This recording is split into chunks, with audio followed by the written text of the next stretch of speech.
Hi, I'm well. Thank you so much for having me. Oh, I'm so glad you're here. I love this topic. Service animals are very important to me, and I can't wait to hear about your experience, your journey with this, and maybe for those that this is a new conversation, we see them around. There was a bad rap about emotional support animals for a little bit. So I think you're going to help us understand the differences between those things, how they are real valuable to for people that are in recovery from such conditions as PTSD. So I know you have a little slideshow for us, I believe, first, and then we're going to get into some questions. So I'm here for you if you need me at any point. Awesome. Yeah. And feel free to interrupt me throughout it's just a handful of slides and ask questions. But I figured just to your point, to help educate the people watching about service dogs, particularly Warrior Canine Connection service dogs, a couple slides to help them understand. So give me 1 second as I share my screen. Um, Hopefully this works for me. Technology always our friend, right?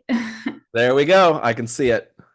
Awesome. Okay. So thank you, Hunter. Like Hunter said, I'm going to be chatting about service dogs and the healing power that they can have for our veterans and military members. I'm with Warrior Canine Connection. Warrior Canine Connection has a twofold mission. So, our first mission is to enlist recovering warriors in a therapeutic mission of helping to train service dogs for their fellow veterans. The second part of our mission is to place these service dogs with veterans who have PTSD, traumatic brain injury, and or mobility limitations. So again, that first part is enlisting recovering warriors into our therapeutic mission, and having them come out to one of our locations and work with our service dogs in training. So they come to an 8-week program, 1 hour each week. They're paired with a service dog training instructor. They'll work with different dogs each week, and they'll learn the skills and concepts that we use to help these dogs be successful. And throughout that process, they themselves receive the therapeutic benefits of working with their dog that we'll get into in just a minute. The second part of our mission is placing these service dogs with the veterans. So again, our service dogs are specifically for those with PTSD, TBI, or mobility impairments. So they can be task trained to interrupt moments of anxiety and depression, provide grounding skills, assist with stability support, open and close drawers, retrieving and carrying dropped items. Overall, our dogs are going to go home knowing about 60 commands in order to help the veteran that they're paired with. So if we think about PTSD and TBI, these are just some common symptoms that those individuals with these diagnoses may experience. It's by no means an all-inclusive list, or the official DSM-5 diagnoses of these two impairments, but they are kind of the most common ones that we see when we have veterans come to Warrior Canine Connection. And we can keep these in mind as we talk about the different skills that a dog can provide for individuals with PTSD or TBI. So anxiety and depression, right? Those are two of the biggest things when we think about PTSD, returning veterans. Our dogs are trained to notice what's called stress cues, and then interrupt them and provide grounding techniques. If we think about when we are anxious or stressed, there's normally some kind of outward sign that we are showing. For example, you guys can't see off camera, but I am fidgeting with my hands right now because I get anxious when public speaking. If I was to have a service dog with me right now, they would notice that I am fidgeting with my hands, and they're going to come up and bop my hands, lick my hands, things like that, so that instead of going into my internal anxious thoughts, I take a moment and I ground myself with the dog. I pet the dog. I look into the dog's eyes. They tell me, hey, you're okay. I say, yep, you're right. And I'm able to refocus my attention on the present moment instead of, again, going worse and worse into my anxious thoughts and feelings. This is really helpful to our veterans who struggle to go out into society. Say you are in the middle of grocery shopping and you need to just get a gallon of milk that's all the way in the back of the store, right? Halfway through going through the grocery store, we feel anxious. We say, nope, we're not doing this. We're turning around, we're leaving the grocery store, and we're going home without accomplishing what we set out to do. If we have a service dog with us, they're going to notice like, hey, you're getting a little anxious. I can sense that you're tensing up. I can see that your hand is shaking, your leg is bouncing. They're going to start bopping you so that, again, you look at them and say, oh, nope, I'm okay. Let me take a moment. Let me take a deep breath, ground myself with my dog, and then I'm able to go to the back of the store, get that gallon of milk, check out, and go home. When we pet dogs, it releases what's called oxytocin in us. That's the love hormone. So it's actually scientifically proven that just petting a dog improves our mood, increases that happiness, and again, helps kind of settle us and calm us down. With mobility impairments, and also just with PTSD and isolating at home, our dogs are going to force you to go out into the public, right? We're going to have to walk our dogs in their neighborhood. So we're getting more exercise. We're doing our stretching. We're building strength when we're doing these activities to care for our dogs, such as walking, brushing them, things like that. They can also provide stability and support to individuals who might experience vertigo or aches and pain. So if I'm walking and I get off balance for whatever reason, the dog is there that can kind of counterbalance us and we can catch ourselves with them. If I was to fall for one reason or another, the dog can use the brace command, where we can use the dog as a touch point to help us get from the ground back up into a stand-in position. They can also provide retrieve. So if I was to drop my keys, instead of bending over and causing myself back pain, knee pain, elbow pain, whatever it is, the dog will pick up the keys and place them in the hands for us. This translates into that increased independence, right? Maybe we're an individual who was relying on our partner in order to go out into society because we didn't trust ourselves not to fall. We knew that if we dropped the keys, we weren't going to be able to pick them up. Now that we have the service dog with us, they're able to help us with these things so that we don't necessarily have to rely on others in order to be successful. In the military, we have that like battle buddy mentality, right? We are responsible for the person to our left and our right. As we rise through the ranks, that responsibility becomes more and more people. And then when we get out of the military, all of a sudden we're responsible for us and us only. And that can be very isolating, and that can make us lose kind of our sense of purpose. And what is the point of each day? What am I supposed to do with each day? With our service dog, they become our battle buddies. We are responsible for them, and vice versa, they're taking care of us. They're providing skills for us to be successful. I'm providing meeting their basic needs, and that creates a bond between the two of us that it's indescribable and pretty amazing. Because we have that confidence in our service dog and vice versa, it forces us to go out into society, get engaged in school and jobs and hobbies. And all of a sudden, instead of isolating at home, we have this big community that's supporting us. And in turn, we have a sense of purpose and a reason to keep moving each day.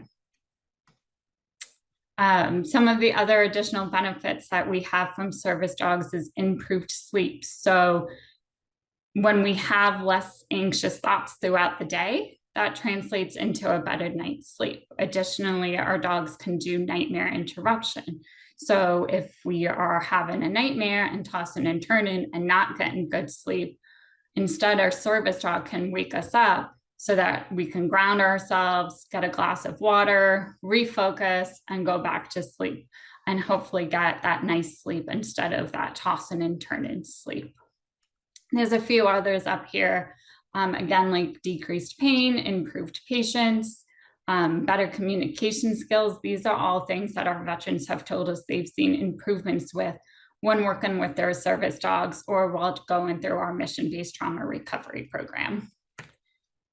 So these are 3 success stories. We have a ton of different success stories, but these three are from our most recent graduating class.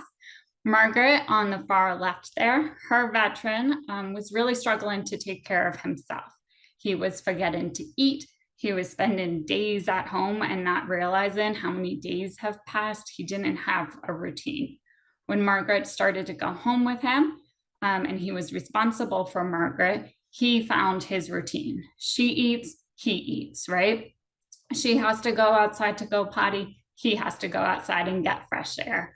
So the two of them have really developed this beautiful, beautiful routine of caring for each other. And now he's able to go back out into society. He goes to his local gym. He's going to go to his local jujitsu. And he's created a community for himself where in the past he was just at home, again, not really participating.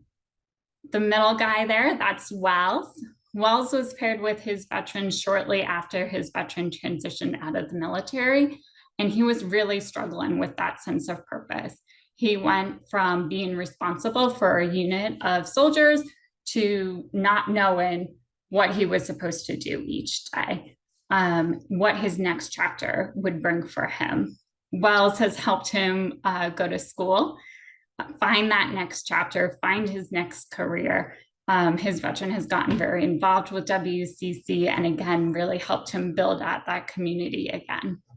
And then Byron on the far right there, Byron's person was very social prior to his military career and during his military career. But when he transitioned out, he found it hard to be social. He was very much just doing the daily things that he needed to do to survive, right? I'm going to go to the grocery store, get that gallon of milk and go home. Even though he wanted to say, oh, what's going on at this park? What's going on at the local community theater? Things like that. He wanted to, he just really couldn't get himself to do it. With Byron, he's now able to do that. It's not just, let's go get the milk, go home. It's let's see what's at Barnes and Nobles, let's browse, let's chat with people, and not just survive, but thrive in our next chapter of life. So I did want to share our puppy camera. And then before I answer some questions, just to get some virtual oxytocin. So these guys are here at our healing quarters in Boyd's, Maryland. They're 3.5 weeks old. They are being visited by veterans on a daily basis who help introduce them into the world around them. But also when our veterans come after having a hard day, it's really easy to be put in a better mood when you get to pick up one of these guys. It's also been shown that even just virtually watching our puppies here on the puppy camera boosts our oxytocin in us.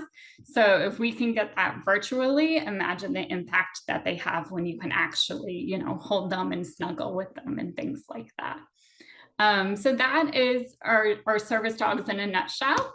But I'm happy to answer questions and chat a little bit more about our dogs and WCC. Oh my gosh, Sarah, I'm just going to watch that link all day, every day now. Yeah, it is slightly addictive, I will warn you, but it is definitely a good way to be like, I just got out of a stressful meeting, let me take a 5-minute puppy break and pull these guys up. And again, it will just instantly shift your mood for the day. Totally. Way better than doom scrolling. Yes, way better than doom scrolling. Absolutely. Well, I dropped that link into the chat for anyone that needs some oxytocin. That's a great way to do it. So that is wonderful. Love that. Thank you for sharing that. Sure. So I would thank you so much for that whole walkthrough too, because it's I just don't think it can be understated how life-changing these service animals can be for folks. And the example that you gave there was some of the success stories. Just that's the difference between living a life and not living a life. Exactly. And, we've had individuals who have said this dog saved my life. So not just surviving and thriving, but like literally saving lives. These dogs are Mm. accomplishing that. So it's really powerful when you see that magic happen between a veteran and their service dog or the dog that they are training with. Yeah. So I'd love to hear more about the training of service dogs. How do veterans participate in that process? Sure. So first off, just full disclosure, I'm not a service dog training instructor by trade. Everything I've learned from working at WCC. But our service dogs are trained for 2 years, starting as little as those 3.5-week-old puppies. And veterans can get involved in a variety of different ways in helping to train these dogs.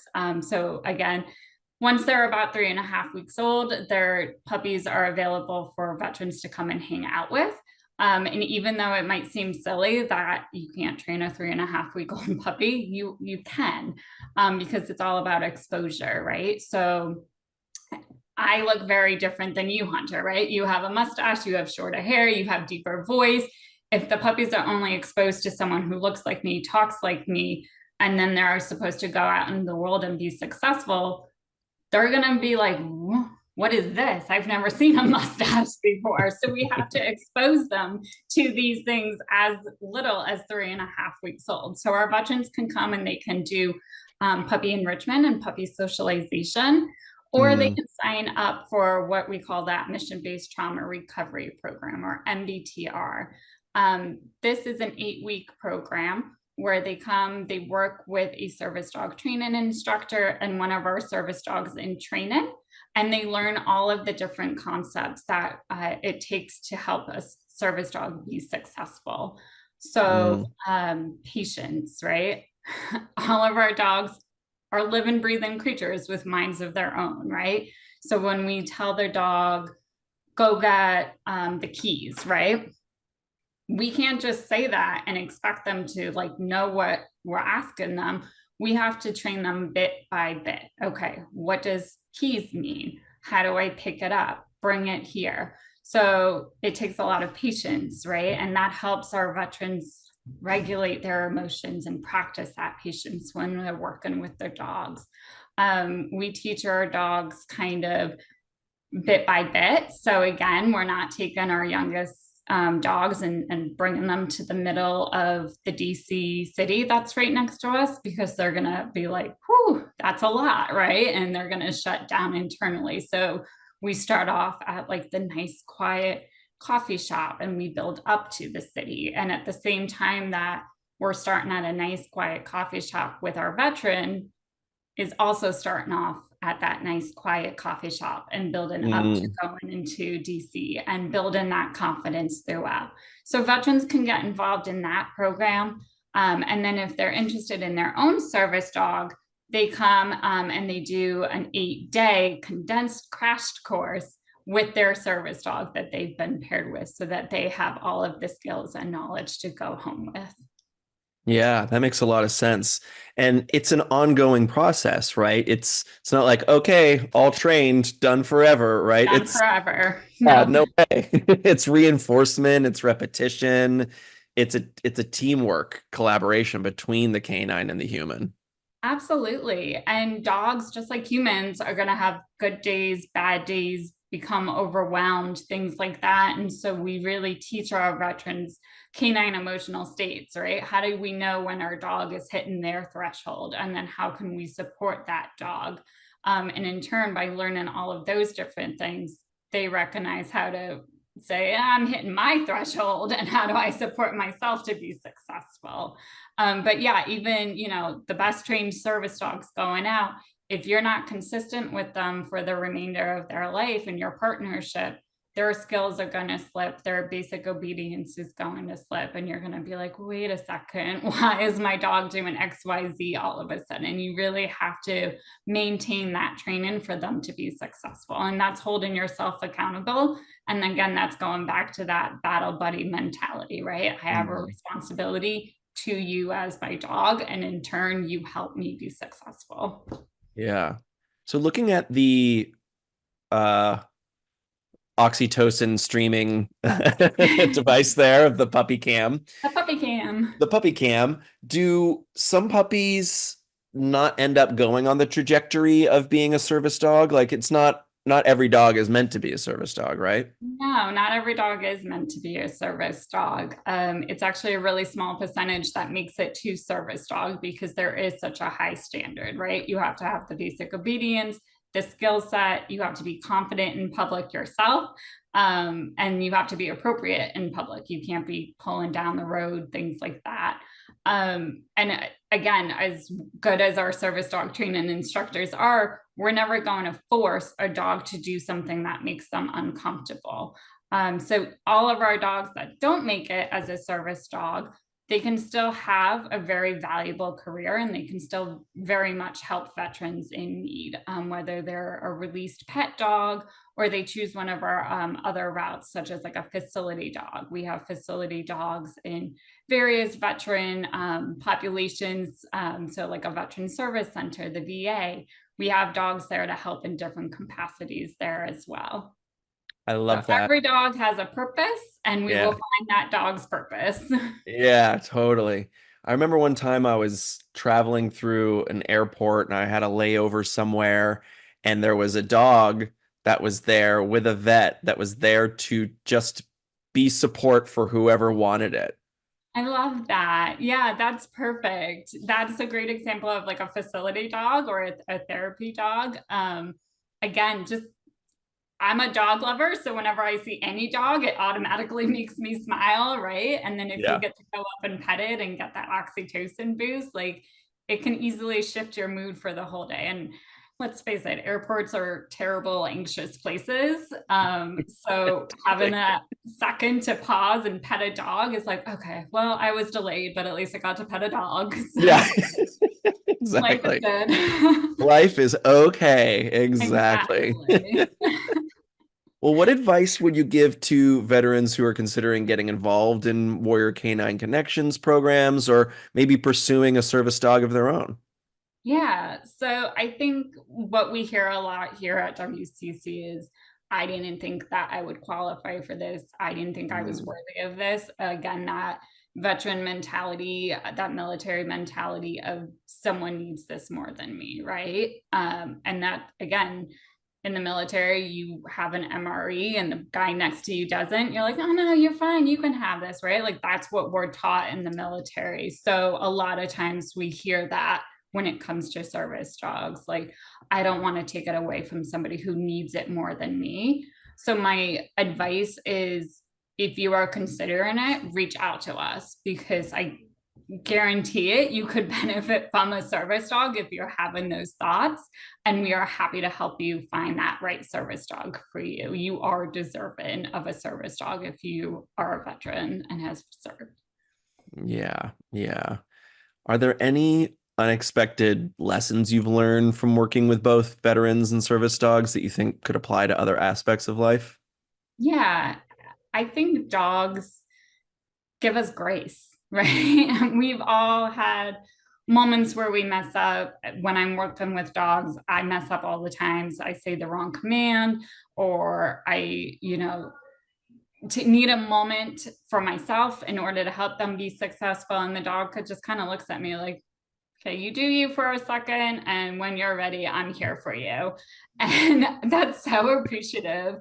And I think that's what we need to do with each other, right? Is just give each other grace and support one another the way that the dogs, non-judgmental way of supporting their humans.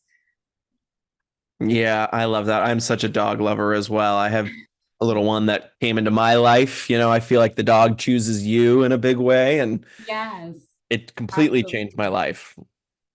Absolutely. Yeah, we say that all the time. We do make matches even with veterans who have never met their service dog. But we say that the dog chose them in so many ways because of their personality, their energy level, their skill set. We see this dog and we're like, oh, Hunter would be the perfect match for this, right? And Hunter doesn't know this dog, but we know they're going to be successful out there. The dog chose you as their veteran.